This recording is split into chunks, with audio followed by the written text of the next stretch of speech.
Questions for Garrett? Greg? So, Garrett, I was sort of leading everybody off with the turmoil of the last week or so. How have you handled it? How has the team handled it? Yeah, I mean, obviously the decision is kind of above my pay grade. You know, my job is just to play quarterback here. But you know, I mean, obviously, you know, it sucks losing a coach that's recruited you for 3 years in high school, and then played for him for 5 seasons here. But a lot of the teams kind of coming together and just kind of worrying about this game, and then whatever happens next happens. Do you kind of feel maybe a little bit your job as kind of a quarterback, as a senior, to kind of help shield the rest of the team from kind of that outside stuff and be like, hey, and kind of keep guys focused on football and focused on the task? Yeah, a little bit, because no matter what happens outside of here, the only thing that you can control is your effort, the work, how you practice. That's really the only thing that you can control while you're here. So just really talking to everybody about just focus on the task at hand, and then worrying about Memphis. Is there anything you can share about any conversations you've had with Coach Brown since the decision? Not really publicly.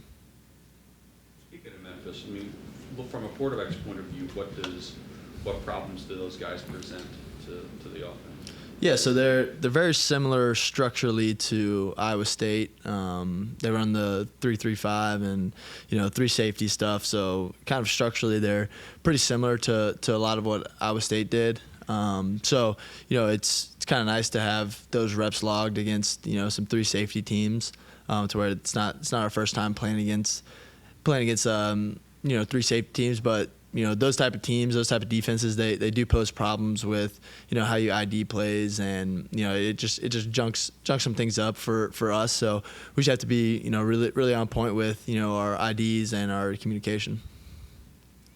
What makes Chad able to hold this thing together? Maybe the right guy for this spot for this 2-week stretch. Yeah, I think if you ask anybody, to a man, I think that they would all say that he truly cares about everyone in the building. You can't really hide his energy and his love for the game and the people in this building.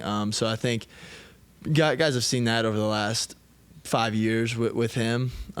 So I think it's easy to rally behind a coach like that.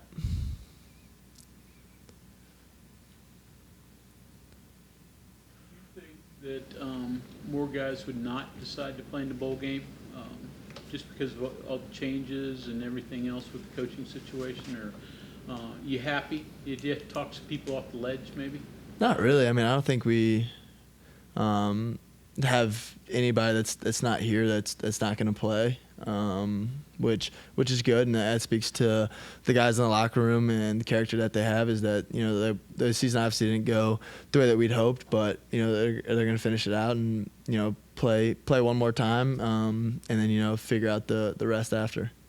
Did the performance at Texas Tech have any bearing on some of the guys? Hey, I don't want to go out like this. Let's try to put a better product out there. Was that talked about at all?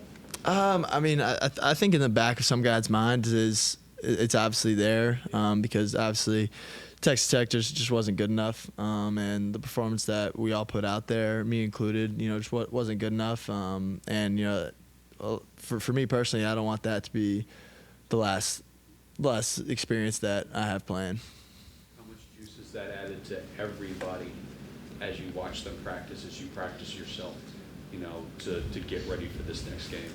I think a little bit. I mean, our last Monday and Tuesday, we've had really physical and intense practices, and I think that shows that guys just want to go out there and compete one more time, and hopefully put a better product out than we did in Lubbock. What do you think went wrong in Lubbock from your estimation? We talked with some of the coaches about that.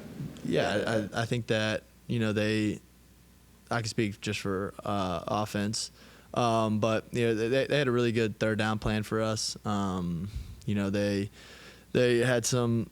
I mean, even if you look at their year-long stats, they were in the top 40 in the country in third down defense. So that was a strength of theirs, and we didn't do a good enough job of combating that. If someone were to say they're going to make a statue of you for remember, how would you like it to be? Would you like it to be running the ball, throwing the ball, throwing a block? I mean, I what think sums you that's up? Not sliding. that's up to that's up to the statue makers. I don't really have an input in that. Yeah, Would you be smiling on it? probably. Yeah. But that's not. Again, that's above my pay grade. Right. Do you have a play or a moment, though, maybe kind of what he was alluding to, that you would want Mountaineer fans to remember, or you're going to remember about your I mean, I don't really know. I mean, I think that's up for the fans to think about, and you know, I mean, I've had a lot of good plays here, a lot of bad plays, but yeah, that's up to the fans. You go back to his point, though. You go back and you think about your career. I mean, the Oklahoma game a couple years ago when you brought him back and rallied him. I mean, there have been some moments that you go through, you think about. Is there any that stick out?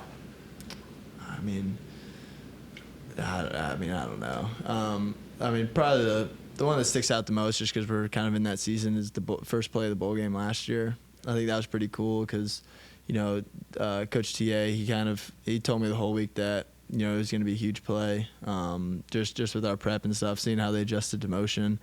So kind of that one, because we kind of knew the whole week, you know, really the couple weeks leading up to the game, that, you know, the first play of the game was going to be a huge one.